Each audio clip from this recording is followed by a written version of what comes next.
estábamos colocando todo el inicio, nos sorprendíamos en cada momento del bonito espacio que tenemos aquí en la facultad y que podemos sacarle mucho provecho.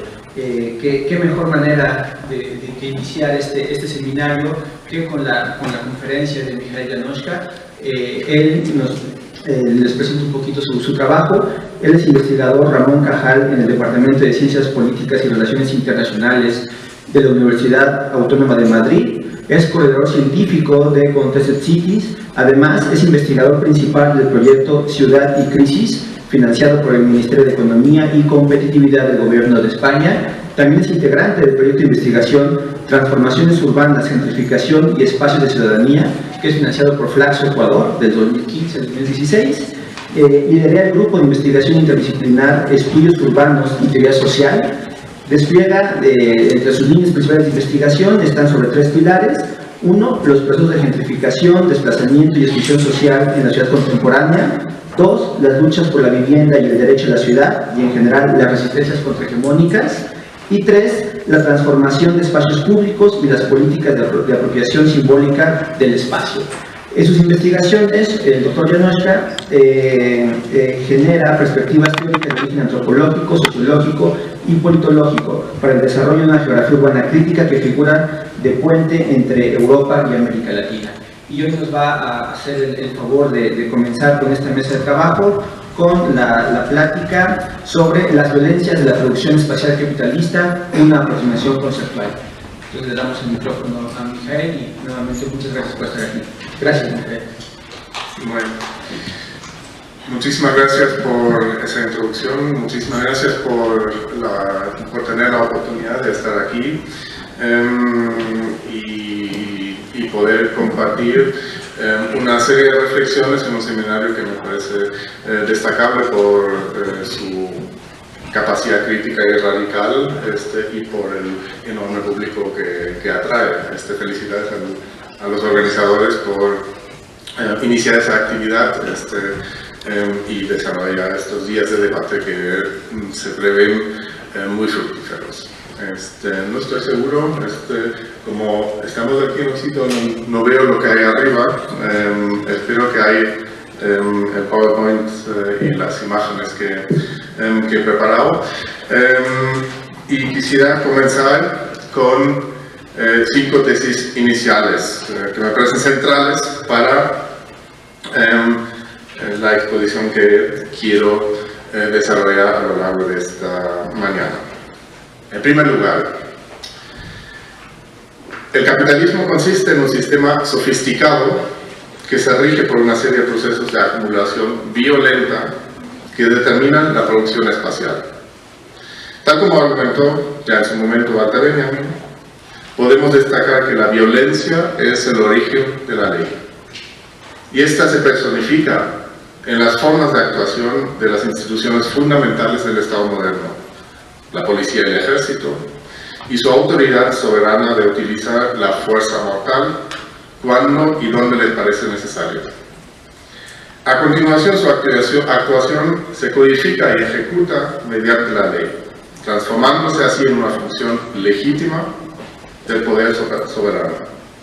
Es el imperio de la ley que permite y fomenta la acumulación violenta del capitalismo y de sus formas de producción espacial.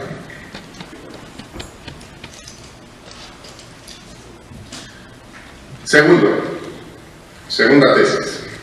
Los procesos legales y sus efectos civilizatorios sirven para enmascarar las violencias originarias y continuas de la acumulación primitiva, que fue rebautizada por Harvey como acumulación por desposesión, para capturar así mejor la continuidad de la característica más duradera del capitalismo, que es la violencia. La violencia es ejecutada por los procesos de acumulación primitiva o acumulación por desposesión y orquestada mediante el sistema de la propiedad privada.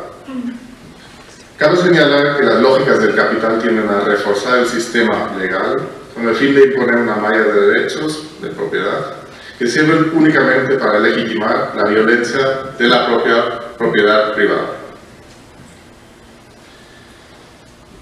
Tercera tesis. El estado de excepción tal como ha sido discutido por George Agamben, es decir, la capacidad del poder soberano de actuar más allá de las reglas que estableció y que se pueden resumir inicialmente en el triángulo relacional existente entre capitalismo, civilización y ley, implica que el Estado tenga una autoridad absoluta que trasciende los principios de la legalidad. En este sentido, el estado de excepción significa el monopolio de violencia tanto mediante como más allá de la ley, es decir, el poder soberano per se. Mediante esa potestad, el capitalismo y sus proyectos civilizatorios, además de valorización de la propiedad privada y producción espacial, se elevan a una posición que siempre excede la ley. Esta relación es histórica, y la experiencia de México es clara en eso, y de toda América Latina. Tanto el poder del Estado colonial como el Estado de Nación contemporáneo expresan los mismos principios violentos. Unos pocos ejercen su autoridad para definir el marco de referencia de los demás, imponiendo unas identidades singulares sobre las formas de imaginar la pertenencia al constructo social que es el Estado. Lo que se crea a partir de esas relaciones es entonces un puro vehículo de violencia. Dadas las continuidades entre el poder colonial y el poder estatal contemporáneo, pensar más allá de la colonialidad del poder y de una manera que sería seriamente postcolonial, implicaría también ser postestatal, rechazando así las lógicas establecidas que se apoyan en la violencia, la autoridad y la jerarquía, construidas por los proyectos de Estado y mediante lógicas biopolíticas. Tesis número 4. El capitalismo contemporáneo, en su versión neoliberal, utiliza una serie de mecanismos que persistentemente fomentan la desposesión, mediante la creación discursiva de unos supuestos límites de la autosuficiencia que nos establecen como seres relacionales e interdependientes.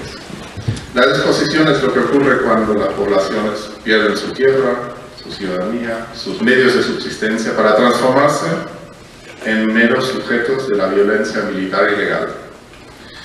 Sin embargo, cabe resaltar que solamente es posible ser desposeídos porque ya nos encontramos en una situación de estar desposeídos. Siguiendo la argumentación de Judith Butler, nuestra interdependencia establece también nuestra vulnerabilidad en relación a las formas sociales de desposesión. En este sentido, desposesión se parece al concepto marxista de alienación. Por otro lado, sería importante pensar la desposesión como una condición que no simplemente se opone a los procesos de apropiación y que es un término que establece posesión y propiedad como patrimonio primario de la personalidad propia. Necesitaríamos entonces elaborar cómo pensar la desposesión fuera de la lógica de la posesión, que es el sello distintivo de la modernidad y el liberalismo. Es decir, lograr a la vez oponernos a las construcciones fundamentales del capitalismo y a sus consecuencias, como lo son, entre otros, la desposesión territorial y la sustracción de tierras como resultado de la acumulación violenta. Tesis número 5. En este proceso que hemos descrito, la base para una emancipación que va más allá del discurso que engloba Estado y mercado como origen y final de la organización social, el espacio público, en un sentido que contrarresta al dominio público estatal y como proceso agonístico podría transformarse en un aspecto clave. La emancipación implicaría una contestación constante de los efectos alienantes del capitalismo neoliberal contemporáneo. Estos procesos se basarían en una democracia radical y se concibiría como fundamento ideológico del espacio público. Así se podría contrarrestar la violencia que resulta de la imposición de una visión ordenada del espacio público, originada desde arriba, pero también de los actos de resistencia desde abajo, por los que buscan espacios de democracia radical de interacción no predeterminada. Estas 5 tesis por lo abstracto que puedan resultar en este momento inicial, me parecen claves para introducir lo que entiendo como los principios fundamentales que componen las violencias de la producción espacial en el capitalismo. Y por ende, nos pueden servir como punto de partida para una serie de reflexiones que quisiera reducir más adelante. En este proceso dialéctico, me parece ahora importante cambiar la escala discursiva e intentar pensar el esquema presentado mediante un ejercicio reflexivo que se adentra en las realidades cotidianas de la vida urbana latinoamericana. Este ejercicio lo efectuaremos mediante un ejemplo que explicita argumentativamente lo que las 5 dimensiones presentadas significan para la vida de la población común y corriente en nuestras ciudades. Nos adentra en una de las ciudades que mayores contradicciones ha acumulado históricamente y cuyos procesos de acumulación se seleccionaron aquí por ser capaces de resaltar los principios de la violencia de la acumulación por exposición que anteriormente mencionamos. Efectuemos entonces un viaje de 12 minutos hacia la otra punta del continente, a Río de Janeiro, a las sombras de la ciudad olímpica. Y le pido a los compañeros de arriba de proyectar el vídeo. Nenhuma pessoa, ela olha escombros com naturalidade.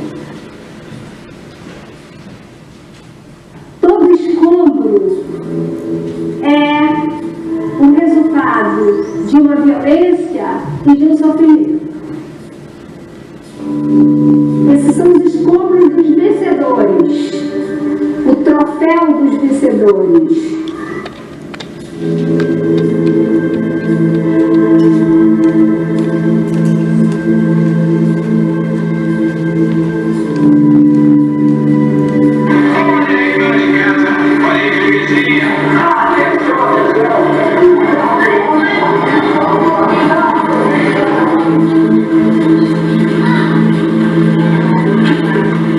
Aqui é uma área nobre porque estamos cerca da floresta, olha essa floresta, é uma maravilha de lugar. Poxa, aqui é tão bom, tão tranquilo, não tem tráfico, não tem milícia. Aqui não é uma favela, aqui é uma comunidade, né? Favela é Rocinha, eu morei na Rocinha, eu sou moradora da Rocinha, eu me criei na Rocinha. O que é mais bonito do Vila Antônio sempre foi a união.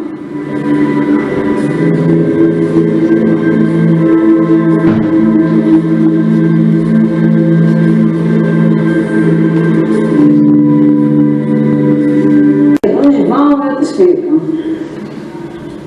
Vou sair. Vou aceitar esse apartamento, porque pelo menos vai me dar 3 quartos.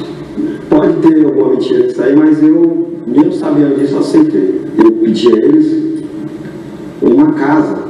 Para mim não é interessante ir lá para o apartamento, porque eu preciso de uma casa que na garagem da casa eu faço a minha oficina. Ela, eu disse, não, você ganhou da loteria, porque além do apartamento eu vou te dar o teu box para você ver a sua oficina, para você deixa ele. Aí é que eu falo, o apartamento saiu, eu estou lá, estou morando, então concretizou. Agora esse box, será? No caso, isso daqui está indenizado, entendeu? Daqui foi indenizado porque tudo. Lá em cima também, a filha da minha filha morou ali atrás, só falta aqui mesmo. Agora eu quero ficar, porque eu trabalho no comércio, é só o todo mundo embora, né? Não, meu comércio eu ia levar para ir vender minhas coisas lá, vendendo assim, para acabar, entendeu? Porque lá não dá comércio. Eu tenho que levar porque eu não vou largar tudo só atrás, né? Eu tenho que levar porque aqui ninguém compra mais, porque todo mundo está saindo e não compra o que mais. O meu futuro eu vejo eu continuar na minha casa, com a minha comunidade urbanizada. Esse é o futuro, o meu sonho. É triste, né? Porque a gente vê as famílias que moravam, né? Mas a gente tem que fazer o quê? Né? Tem que superar, se erguer e continuar. A vida continua, né? A vida segue. A vida segue. A gente tem que dar partida e continuar a luta. Não pode parar, né? A vida é assim, né? Se eu terminar com 20 pessoas aqui dentro, a gente vai terminar brincando com 20 pessoas para permanecer as 20 pessoas aqui. Eles só vão conseguir me tirar se a justiça decidir que eu não posso mais morar aqui. Quando as comunidades não estão desaparecendo por aí, anonimamente, porque não tem dentro dela uma organização. Quantas?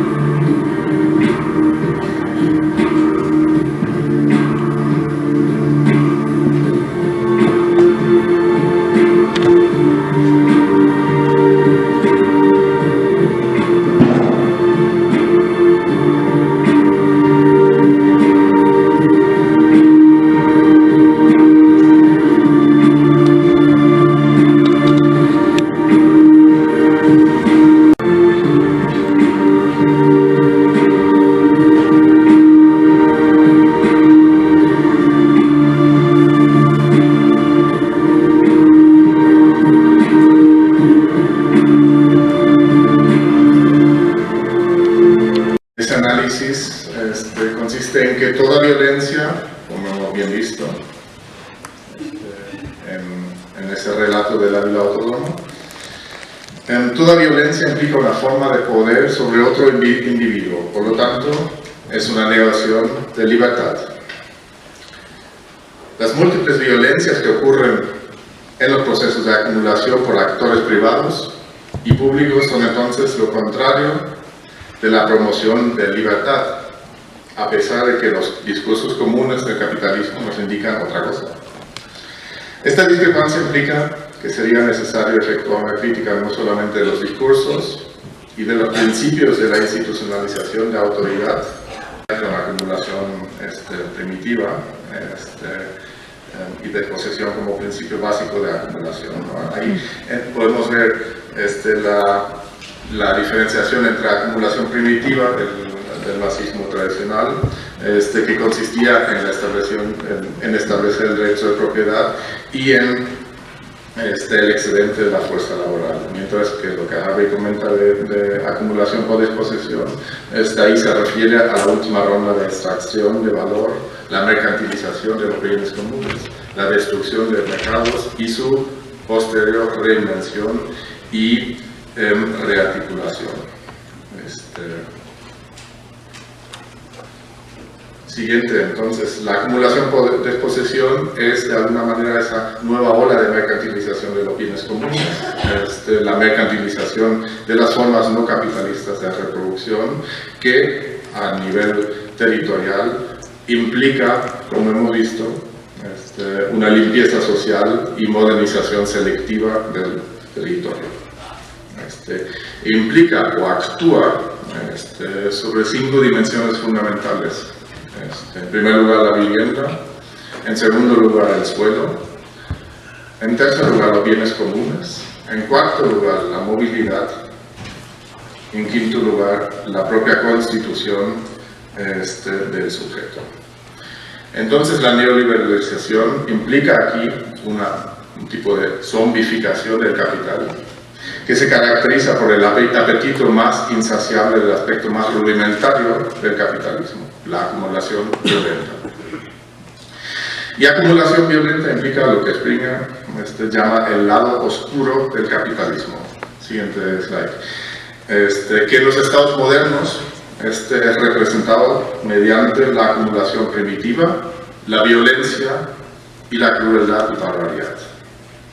Entonces, si el triángulo de relaciones que mencionamos anteriormente y que consiste en relacionar la ley, la civilización y el capitalismo en la esfera del poder institucional jurídico, es decir, el dominio del poder soberano y las geografías visibles, luego su contraparte, la acumulación primitiva, la violencia y la crueldad o barbaridad, equivalen a la esfera del biopoder. Esto lo podríamos llamar el lugar oscuro entonces del Estado, que se expresa en geografías invisibles.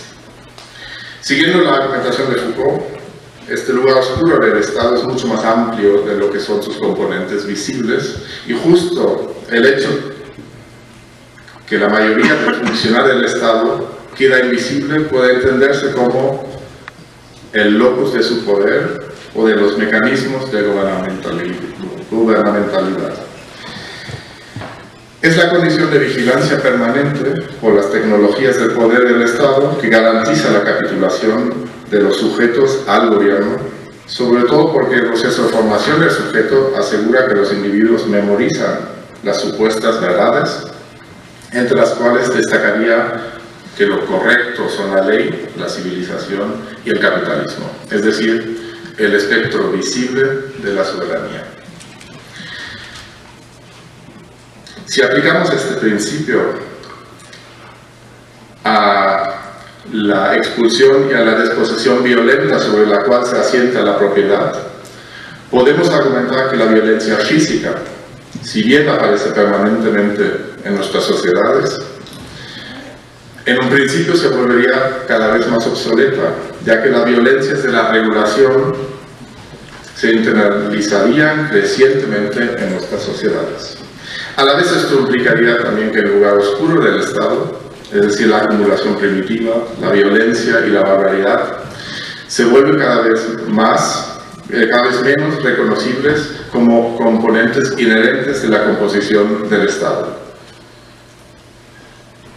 De paso, pasan cada vez más a las geografías invisibles del Estado.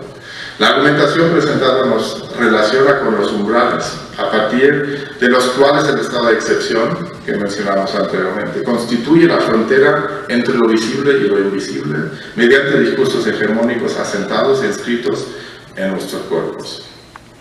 Para ello es fundamental reconocer que el régimen de propiedad funciona para legitimar el acto violento fundacional que se ubica en el lado oscuro y que es la acumulación primitiva. En este sentido parece fundamental concebir la propiedad como violencia. La propiedad no sería posible sin que se ejecuten procesos de acumulación o desposesión, y ambos no se pueden pensar sino una violencia organizada mediante los principios organizativos y jerárquicos de nuestra sociedad. Entonces es la ley la que ata discursivamente la trinidad entre propiedad, acumulación o desposesión y violencia.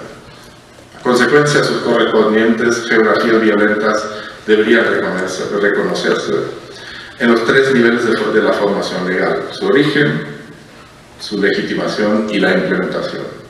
En este sentido, la base de la autoridad siempre es la violencia, y la ley no es solamente violencia organizada, sino también, en términos de Bourdieu, violencia simbólica, ya que es una herramienta política que define violencias particulares como legítimos e invisibles. A esta altura, me parece importante, esto no sé lo que veis aquí arriba, pero debería haber algo de exposición, me parece importante profundizar nuevamente en el término de desposesión, y esta vez recurriendo al discurso de Judith Butler. Ella nos indica que la desposesión, como medio de separar individuos de los medios para sobrevivir, no es solamente un problema de la privación de tierra, sino también de violencia subjetiva y epistémica. Esta lógica violenta que rige la desposesión busca reafirmar la idoneidad de la espacialidad y subjetividad existente, a la vez que las desafía de tomar su propio lugar en lugar de tomar lugar. Butler entiende que si uno está obligado a dejar su propio lugar, el mantenerse en el lugar es precisamente un acto de resistencia, mediante una serie de actos que implican una reterritorialización de forma radical. En otras palabras, quedarse física o metafóricamente, tal como lo hemos visto en la vida autónoma, en un lugar que a uno supuestamente le pertenece, implica rechazar el lugar que uno ha sido asignado por el lado oscuro del capitalismo. Mantenerse en un lugar significa un acto que se requiere, a mi juicio, plantearnos la posibilidad radical y la necesidad de alterar los términos que definen lo político en nuestros tiempos. Y para ello me gustaría efectuar una reflexión con Rancière sobre la cuestión del consenso neoliberal o el discurso único hegemónico que él define como consenso postpolítico, ¿no? O constelación postpolítica, o podríamos hablar de antipolítica, ¿no? Y donde el consenso postpolítico pues solamente es una parte de lo que podría ser el propio campo político en nuestra sociedad. Rancière distingue como acto político, como lo político, la capacidad del ser humano de desarrollar y transformarse en un ser que tiene la palabra, el logos, mientras que los animales solamente tienen voz, ¿no? Es decir, el logos manifiesta, mientras que la voz indica solamente alegría o dolor. Y nos indica que la dominación durante el periodo neoliberal, eso se podría discutir si en otros momentos habría sido de forma diferente, ¿no? Implica una pérdida de logos, implica una pérdida del logos. Ahí entra en juego, siguiente slide, la diferenciación entre política y policía, ¿no? Donde él indica que la gobernanza mediante la cual se rige nuestra sociedad urbana, implica, o lo define mediante el término de policía, y que solamente en los conflictos se desarrollan momentos políticos en los cuales se articula el disenso como mecanismo fundamental para transformar la voz en logos, ¿no? Y aquella transformación de voz en logos, y a través de la desobediencia y el disenso, produce nuevas subjetividades.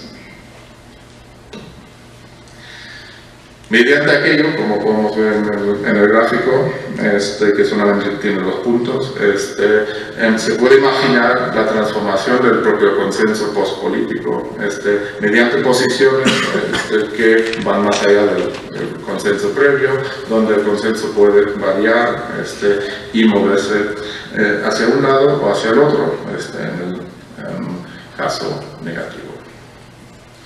Bueno, esto lo quisiera tomar para entrar en la última fase de mi exposición, en realidad la penúltima, en donde quisiera comenzar a discutir sobre el rol de la ciudadanía en los procesos de reapropiación del espacio público, ¿no?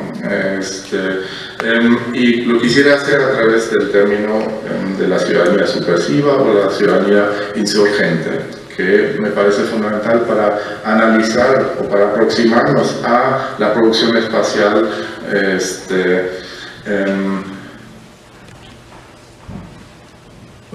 de la producción espacial desde las ciudades latinoamericanas. Ahí nos acercamos a un debate sobre las prácticas contrahegemónicas, ¿no? Sobre todo ejecutado por comunidades marginalizadas o clases populares, que implican una serie de relaciones múltiples y cambiantes, es decir, flexibles entre ciudadanía, autoridades estatales y agentes de planificación. Y la creación de un montón de espacios informales que de alguna manera encarnan y expresan materialmente la insurgencia ciudadana. Representan a la vez la rebelión de base contra la autoridad del Estado y presentan una oportunidad de manipular a los habitantes que estabiliza las propias relaciones políticas de poder, por lo cual vemos, tiene su bueno y tiene su malo, como todo, en la propia dialéctica sobre los procesos sociales. La ciudadanía subversiva o insurgente no solamente se produce en espacios típicos residenciales de las clases populares, sino que excede el territorio de hábitos de un urbanismo subalterno. Implica la producción de espacios que conectan las supuestamente separadas geografías de lo formal y lo informal. Y a partir de ahí surgen una serie de preguntas que me parecen importantes, como por ejemplo, ¿qué geografías emergen a partir de las prácticas subversivas y diferentes formas de microresistencia? ¿Y cómo podemos conceptualizar ciudadanía para mejor entenderlas, esas prácticas? Entonces, ciudadanía es ahí más que un estatus formal o legal, o una membresía de comunidad que se define territorialmente. Y tenemos que incluir en ese debate también que los límites de ciudadanía en América Latina están ciertamente contenidos por múltiples jerarquías, sean de índole racial, de género, de clase y también del lugar y de espacio, ¿no? Y esto nos hace preguntar cómo, desde una perspectiva analítica, cómo se constituye ciudadanía en y a través del espacio, en y a través de prácticas y discursos espaciales, tales como las hemos visto en el vídeo anteriormente. Ahí podemos acercarnos hacia una comprensión postcolonial y relacional de la espacialidad y ciudadanía, y entender la comunidad y la ciudadanía como sitios de contestación y lucha,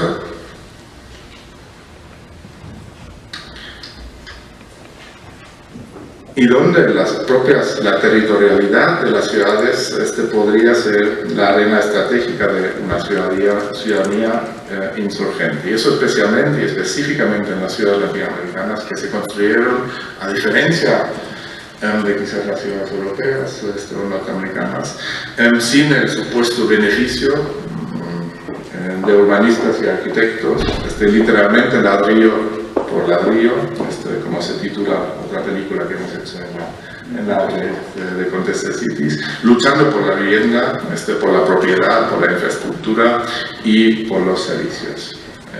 Entonces, en las ciudades latinoamericanas, la propia informalidad ha producido terrenos específicos de habitar, terrenos específicos de subsistencia, autoorganización y de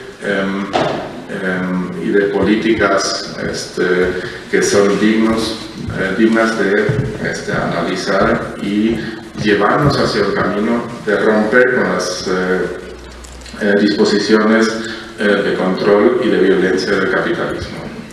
Como consecuencia podemos observar la proliferación de prácticas conscientes, inconscientes, que transforman esas micropolíticas capitalistas y formas alternativas de producir y apropiar la ciudad en las condiciones actuales.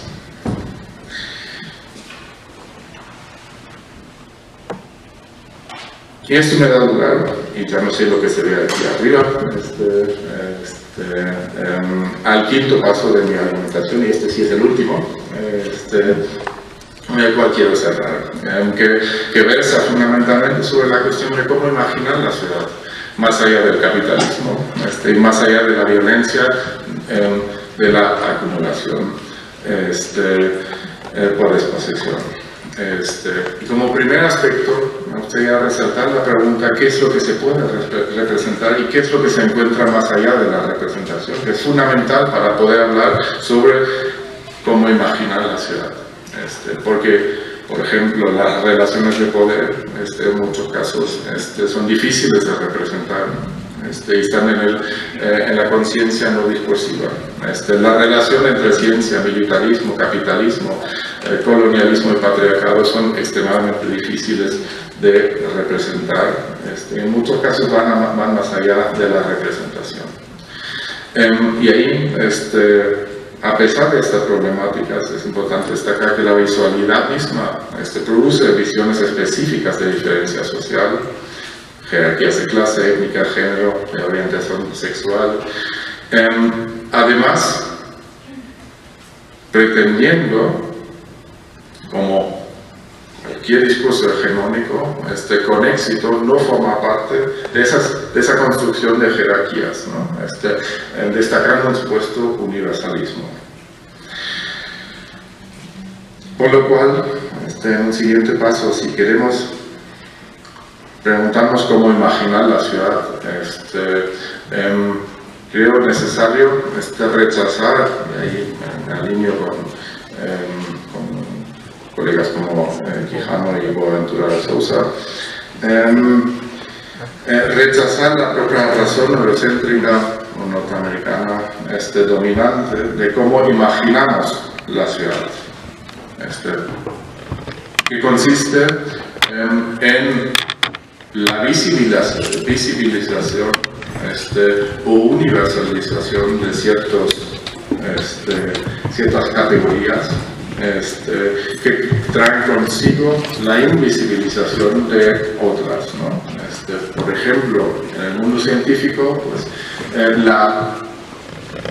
mediante la transformación de la ciencia moderna y la autocultura de criterios únicos de verdad, y calidad estética, implica que todo lo que el canon no legitima o reconoce es declarado inexistente. Entonces, lo científico tiene su contraparte en el ignorante, que está cuando no, o que se determina cuando no se acepta esa razón eurocéntrica dominante, ¿no? Lo mismo podríamos discutir en la pareja entre avanzado y retrasado, entre lo superior y lo inferior, entre lo global versus lo local o particular, o lo productivo versus lo improductivo, ¿no? Solamente si somos capaces, a través de los discursos que producimos y a partir de nuestras prácticas reivindicativas, de romper esos esquemas de dominación, esos esquemas que dan razón al capitalismo desde la ciencia, desde lo avanzado, desde lo superior, desde lo global y productivo, seamos capaces de producir otra territorialidad que se emancipa de las violencias anteriormente. Me parece importante el imperativo de examinar cómo algunas instituciones movilizan formas específicas de visualidad para clasificar el mundo, la necesidad de entender qué relaciones sociales producen y son reproducidas mediante qué formas de imaginaciones, para comprender los efectos sociales de las imaginaciones de la ciudad, que son fundamentales para el discurso hegemónico de la invisibilización de las violencias del capitalismo, ¿no? Entonces, como dimensiones para desafiar esas violencias, me parece importante expresar el propio enojo contra la malicia de la máquina capitalista neoliberal, algo que permite una protesta radical y una táctica como búnker en la resistencia. Me parece importante demostrar el rechazo y mover el punto de mira del sistema hacia nosotros y la forma como manejamos nuestros asuntos para nosotros. Y esto implica no solamente criticar y negar, sino también hacer cosas que van más allá de esa esfera. Y ahí creo en la potestad de los discursos y de nuestra palabra para transformar el mundo mediante un tipo de acción directa que va más allá del capitalismo neoliberal y que implica políticas prefigurativas, el rechazo de las jerarquías y la autoridad del sistema político representativo. Entonces la resistencia es la ocupación del espacio para la reproducción, la organización implica la creación de nuevos comunes urbanos y reclamos comunes sobre la propiedad privada. Y eso sería una acción ofensiva de apropiar y redistribuir el espacio urbano de los ricos y poderosos mediante actos y prácticas de ciudadanía que rompen con la dominación intrínseca sobre nuestros cuerpos en el capitalismo y las violencias que esto implica. Muchas gracias.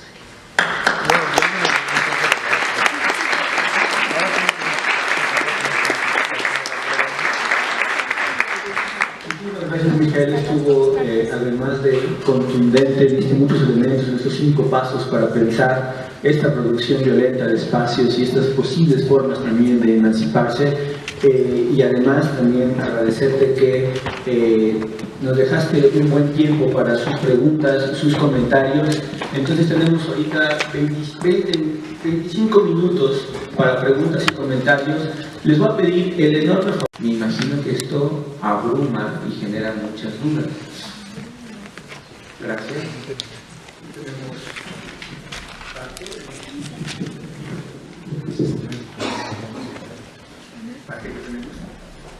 Sí.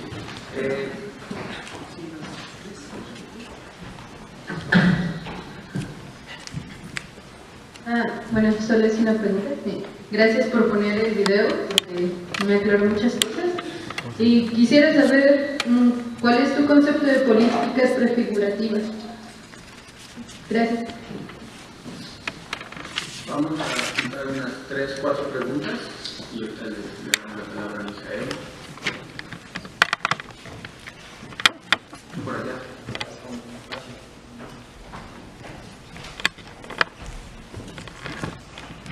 Buenos días. Jordi Borja le asigna a los espacios públicos actuales, contemporáneos, ciertas características que son la sinergia, la empatía, el cosmopolitismo, el convivir diferentes, mitigador de violencias. ¿Es esto acaso una salida falsa en el capitalismo? Porque esas plazas se están valorando, el sector inmobiliario las promueve, el uso solamente difiere, tal vez haya tolerancia, pero se reproduce el capital inmobiliario en esos espacios.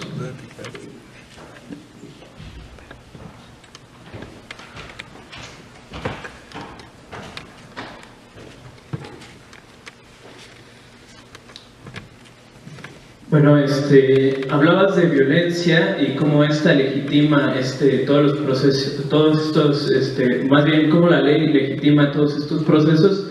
Entonces me gustaría saber qué opinión te merece al respecto el apelar a los derechos humanos como alternativa a todos estos procesos violentos. Y una duda rápida también, cuando mencionabas la espacialización de la resistencia, hacías mención a un autor, pero no pude anotarlo, entonces podrías mencionarlo. Antes que retan algunas de las tesis que he ido presentando y me gustan mucho, sobre todo porque, digamos, lo que he ido comentando aquí no es un trabajo cerrado, sino digamos, una propuesta conceptual en la cual actualmente estoy trabajando, y por lo cual estoy seguro que algunos de los asuntos que surgen, digamos, de las preguntas ahora y más adelante tienen también que ver con que no está perfilado al 100%, porque es un trabajo en marcha, ¿no? Este trabajo parte de la convicción que traigo en el cuerpo, que las experiencias que hemos tenido a lo largo de los últimos 150 o 200 años, mediante la construcción del triángulo entre mercado, Estado y sociedad civil, han sido experiencias fallidas. Y creo que uno de los puntos base consiste en que el propio Estado, como actor que defina la ley, defina esa violencia inicial a partir de la cual es imposible pensar la transformación social a través del Estado.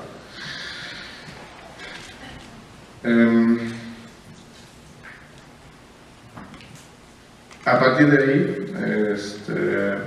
surgen respuestas a algunas de las preguntas que habéis puesto, como cuando, por ejemplo, hablo de las políticas prefigurativas, pienso en que somos nosotros los que cambiamos el espacio político y que cambiamos la forma de relacionarnos en el espacio político, a diferencia del espacio político ya existente.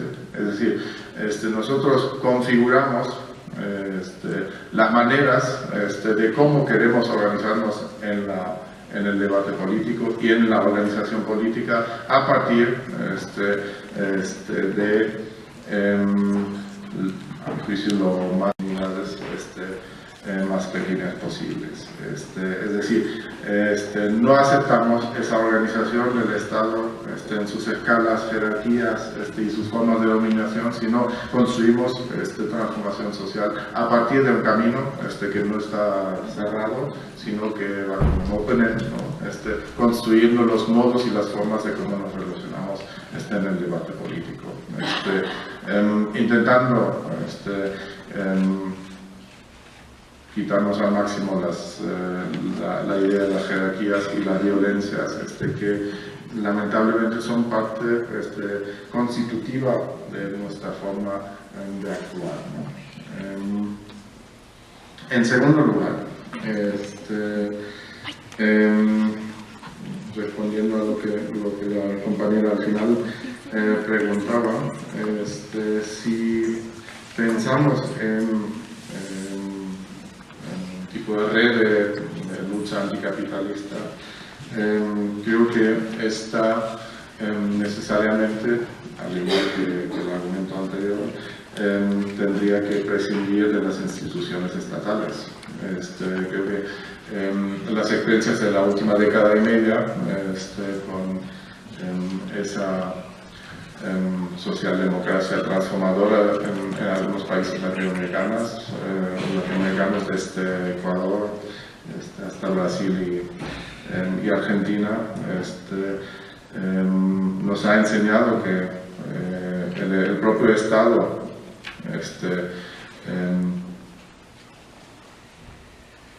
rearticula los movimientos sociales y las iniciativas transformadoras desde abajo, y los utiliza para sus propios fines, dentro de una lógica que reproduce el propio capitalismo, ¿no? Digamos, en lo que vemos en Río de Janeiro, pues no solamente pasa ahí, la forma de producción de vivienda, la forma de producción del espacio,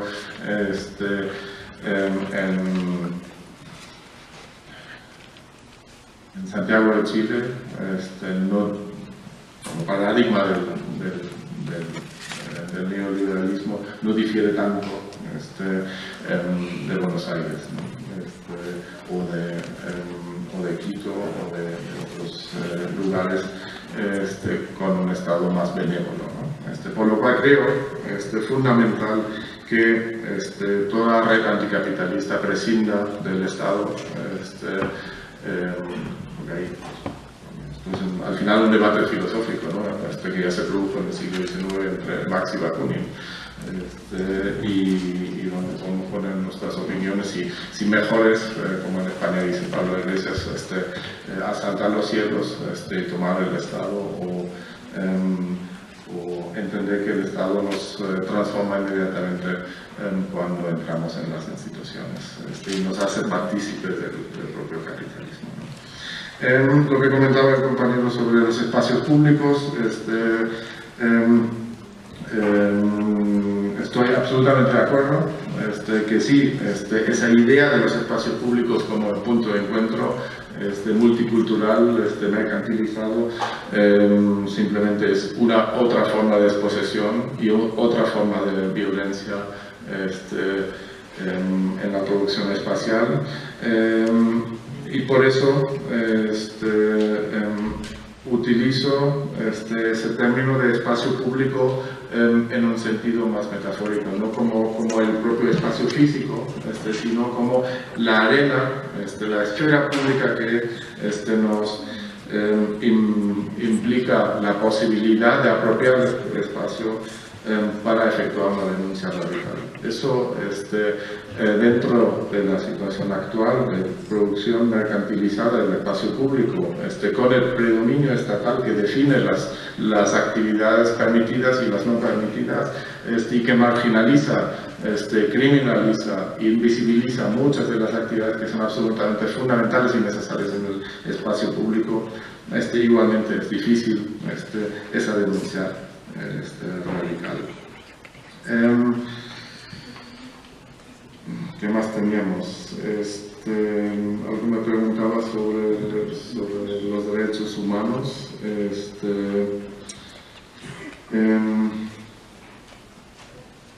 Y la relación entre violencia y ley. Es una pregunta interesante que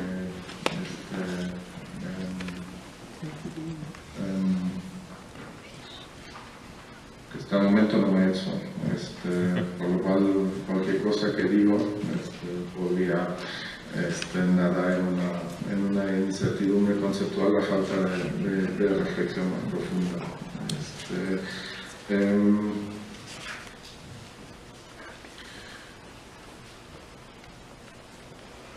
Los derechos humanos fundamentales de alguna manera surgen a partir del fracaso del capitalismo violento en la Segunda Guerra Mundial, y el exterminio total,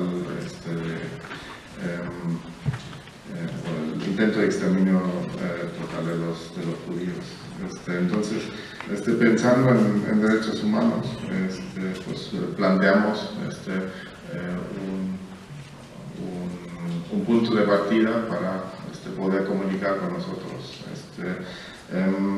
Sin embargo, puede ser que los propios derechos humanos también son una construcción del propio mundo capitalista y puede ser que son una parte de la institucionalización y la invisibilización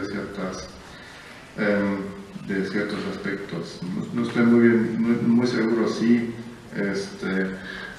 partiendo de las bases de los derechos humanos, las comunidades locales tienen otras formas de apropiarse y de pensar el mundo que sean más valientes y menos universales. Y carezco en este momento de argumentos filosóficos para fundamentar realmente un debate más profundo sobre los derechos humanos, pero me gustaría luego seguir este debate más adelante contigo. Me preguntabas luego por algunos asuntos de autores. Cuando hablaba de ciudadanía insurgente, pues fundamento argumentos en debates de James Holston, ¿no? El marido de Teresa Caldeira, que ha trabajado sobre la insurgencia en Brasil durante muchos años. Y cuando hablaba de la reterritorialización, me basaba en un trabajo que me parece muy interesante de Willy Butler sobre desposesión. Y luego teníamos una pregunta sobre logos.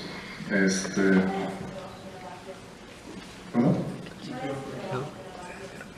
Su disposición es un libro de una conversación entre una mujer griega, Athina, no sé cuánto, con Willy Butler, que son los diálogos sobre disposición.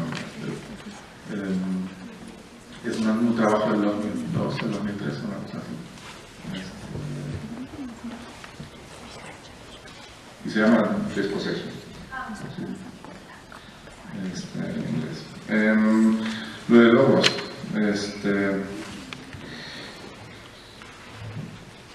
Bueno, ahí partimos, digamos, de la idea de que en el marco del discurso único y hegemónico, la propia gobernanza que Rancière determina o define como policía, tiene el fundamento de intentar silenciar o impedir los conflictos mediante un consenso amplio del que presumimos en los procesos de gobernanza, donde supuestamente todos están contentos mientras muchos están perdiendo, ¿no? Entonces, ahí surge como idea fundamental o mecanismo fundamental de politización el propio disenso. Y el disenso es el momento en el cual la ciudadanía se transforma, digamos, por un lado se transforma la policía, es decir, la gobernanza, en lo que él llama política, como momentos políticos en los cuales realmente todos los debates se abren y entra una posibilidad de transformación radical de la sociedad. Y eso es el momento cuando los sujetos gobernados empiezan a ser oídos, donde un poco en una recapitulación de la filosofía antigua griega, el propio ágora se transforma en lugar de hacer que lo que puede ser un murmuro, una forma incomprensible para el sistema de gobernanza expresar la voluntad, se transforma en algo que tiene su propia voz, su logos, que claro, término latino, griego, de voz, una voz que está escuchada y crea transformaciones más o menos profundas en la sociedad, ¿no? Este momento de politización o de momentos políticos son fundamentales porque en estos momentos de disenso y conflictos hay una capacidad real de transformación de los mecanismos de gobernanza que estamos viendo, y una radicalización y una introducción de mecanismos de democracia radical.